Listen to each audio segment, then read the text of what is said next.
Salut, tu viens manger? Non, je peux pas, hein. Pourquoi? Qu'est-ce que tu fais? Mais je suis en train de travailler sur un film sur Dorothy Garrod. Sur qui? Dorothy Garrod. Mais c'est qui? Bah, c'est une des premières femmes archéologues qui a travaillé sur le terrain, dans des grottes. Ah ouais, mais elle est connue? Bof, comme toutes les femmes superbes que les gens ne connaissent pas juste parce que c'est une femme en fait. Ouais, comme d'hab. Pourtant, elle a révolutionné la connaissance sur la préhistoire et aussi sur nous. Ah ouais. Tu vois? C'est elle, Dorothy Garrod, quand elle avait 20 ans. Ah, elle est mignonne. Elle a un côté petite bourgeoise de bonne famille. Son père, c'était un médecin connu. J'ai un peu lu sa bio. Elle a grandi dans une famille riche, entourée de gouvernantes à Suffolk, au nord-est de Londres. Elle a d'abord étudié l'histoire à Cambridge, puis l'anthropologie à Oxford. Bref, la voie royale. Ah ouais, la classe. En plus, j'imagine qu'à cette époque, il devait pas y avoir beaucoup de femmes dans les milieux académiques. En 1920, non, très peu, t'imagines bien. Elle a aussi étudié à Paris, à l'Institut de paléontologie humaine, avec l'abbé Breuil. Tu sais, c'était un des plus grands préhistoriens français. Là, tu vois, c'est la grotte de Taboun. Taboun, ça veut dire four en arabe. C'est à 20 km au sud de Haïfa. C'est un site super important pour l'archéologie. Ah ouais. Tiens, écoute-moi ça. So Taboon Cave, actually Garrod, everybody, the dig started because the British wanted to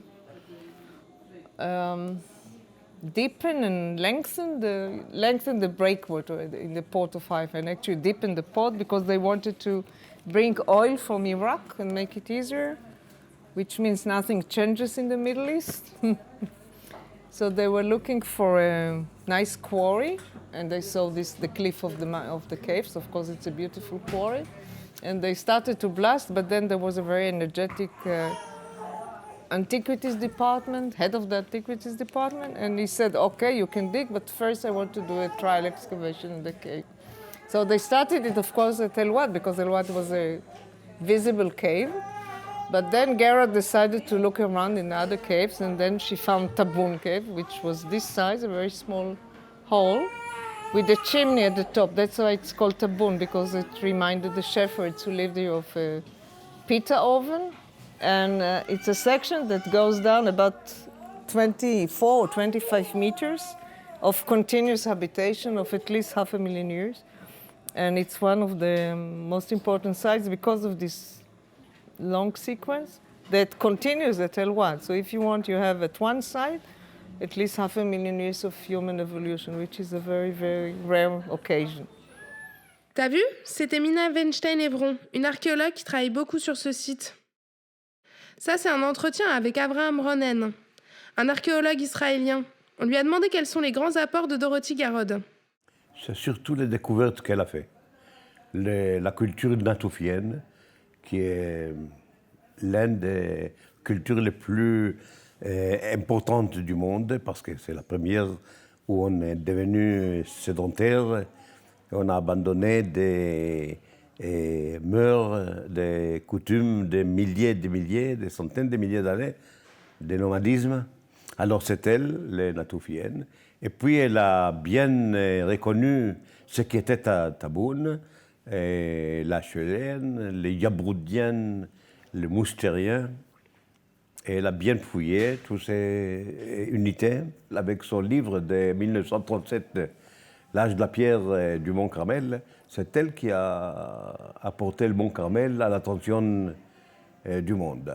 Ah, je connaissais pas la culture natoufienne. Oui, ce n'est pas une culture très connue. Bah, dans l'interview, il dit quand même que c'est l'une des cultures les plus importantes au monde.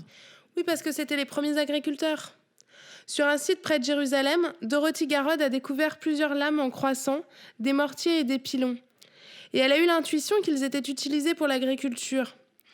Mais elle s'étonnait qu'il y ait des traces d'agriculture à cette période, alors qu'il n'y avait ni animaux domestiques, ni fabrication de poterie. Bref, aucune preuve de sédentarisation. Après elle, d'autres chercheurs ont continué à travailler sur les Natoufiens, et voilà justement ce que dit Ofer Bar-Yosef, un grand préhistorien d'aujourd'hui. She considered the Natufian to be the early farmers. She thought they are maybe only 4,000 years ago. She realized that the sickle blades were for cutting cereals, which was proven later by more than one study done by people with expertise in microware. And we knew that the Natufian must be a little earlier especially once people started using radiocarbon date. So the Natufian is in the Pleistocene and ends with the beginning of the Holocene. So when I excavated in Ionim, I found the Natufian community or the remains of some kind of structures, rooms that were built inside the cave. So the Natufian intrigued me, why people would bring so many big rocks into a cave if you want to subdivide it into several rounded rooms. Most of them are between around 3 meters in diameter. You can subdivide the surface of a cave by having a few post holes with hides and other materials. So from the beginning, the Natufian for me was a change in the story of the regular hunters-gatherers and, of course, ideas about sedentism together with the late Chernov, that it was clear that the mice were self-domesticated, were commensals, and not only, there were 2 other species. From the beginning, the Natufian created a change in the landscape of all hunters-gatherers in the Levant. C'est vrai qu'en général, on considère plutôt que la sédentarisation a commencé pendant le néolithique, donc plutôt 9000 ans avant notre ère, non? Alors que là, il dit entre 12 et 10 000. C'est quand même 3000 ans avant. En fait, on sait aujourd'hui que les chasseurs-cueilleurs de la préhistoire pouvaient être semi-sédentaires. On le voit bien sur les sites en Russie ou au Japon, à l'époque Jomon, où il y a 15 000 ans, on fabriquait des poteries. Et ensuite, grâce aux découvertes de Garrod, on a compris que les Néandertaliens et les Homo sapiens existaient simultanément dans cette région. Mais attends, les Néandertaliens, ils n'existaient pas bien avant les Homo sapiens? Si, mais avant on pensait que les Homo sapiens, donc nos ancêtres, avaient, eux, comme ancêtres, les Néandertaliens. Or aujourd'hui, grâce entre autres aux travaux de Dorothy Garrod, puis des autres archéologues et paléontologues, on sait que les Néandertaliens étaient une espèce d'hominidés différente des Homo sapiens. Nous ne sommes pas nés directement des Néandertaliens, mais nos ancêtres se sont croisés avec eux, et on pense que c'est en Israël que cette rencontre et ce métissage ont eu lieu. Mais comment ça a été démontré, ça? En fait, Dorothy Garrod a trouvé en 1929, dans la grotte de Taboun, des outils en pierre identiques à ceux qu'utilisaient les Néandertaliens en Europe. Elle a également trouvé un squelette d'une femme néandertalienne.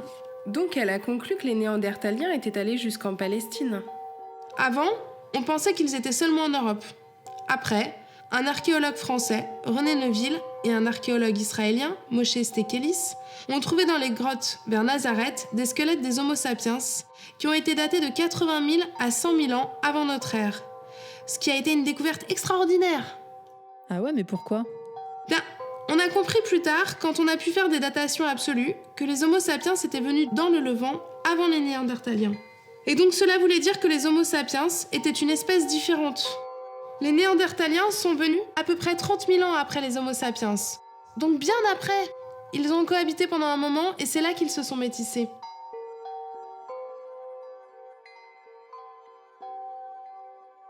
En revanche, quand les Homo sapiens sont arrivés en Europe, il n'y avait presque plus de Néandertaliens. Ils ont cohabité pendant seulement 10 000 ans, entre 30 000 et 40 000 avant notre ère, peut-être même moins. Les Néandertaliens ont disparu, et aujourd'hui on pense qu'il y a à peu près 2% en moyenne de gènes néandertaliens chez les Eurasiens, suite à ces métissages. Ah d'accord, donc en fait on est un peu des Néandertaliens. It's the only place in the world where you have Neanderthals and Homo sapiens is together. And Garrod started to think about the relationship between them. Who was first? Where did they come from? She was the first to realize that, or amongst the first, to realize that Europe is not the center of the world. Not everything was, it was a peninsula of Asia. Tout d'un coup, les hommes modernes ont été en Palestine avant qu'ils étaient en Europe. Alors, c'était difficile à accepter.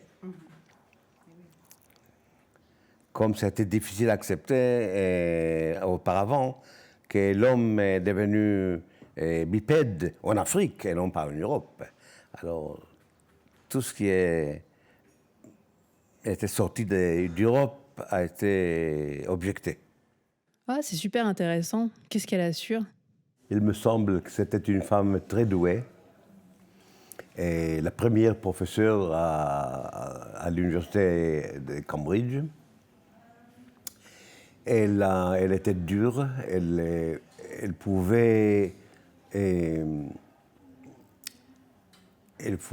vivre dans des conditions difficiles, dans le champ, dans une tente, et pendant des années, et dirigeait une grande équipe des ouvriers et des ouvrières.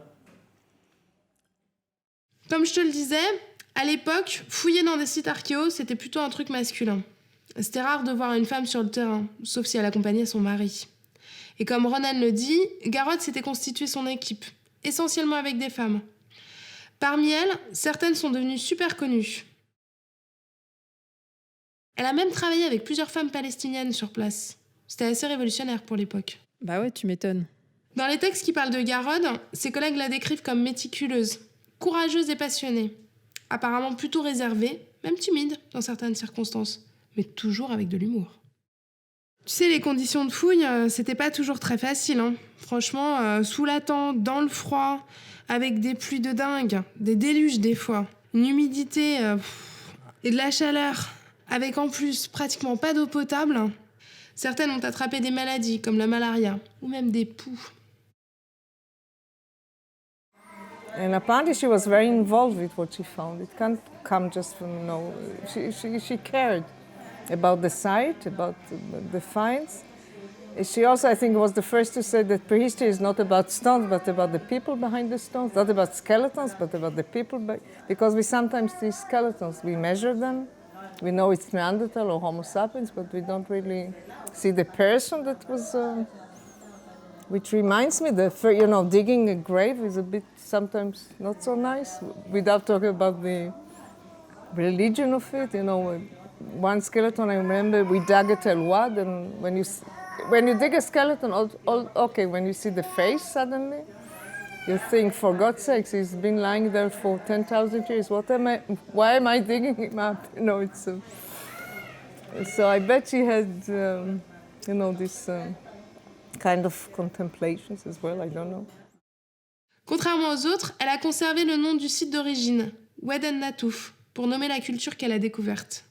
But she preferred local names at any case in most of her work. So she realized that the Near East or Western Asia can have a different history in prehistory, which was, I think, was very good. She's a figure. Very small. But she dug everywhere, and in a way, when I go, in Gibraltar, I was invited there. They want also to present the site as a World Heritage Site. So it's Garrod, it's like a familiar figure. Whenever I go, there's Garrod. There's something of belonging. I don't know how to explain. So she's in a way a mother figure, if you want. Mother figure. For me, yeah, of course, because I'm following her footsteps in a way. The same sites, not all of the sites. I'm not going to dig in Kurdistan, but...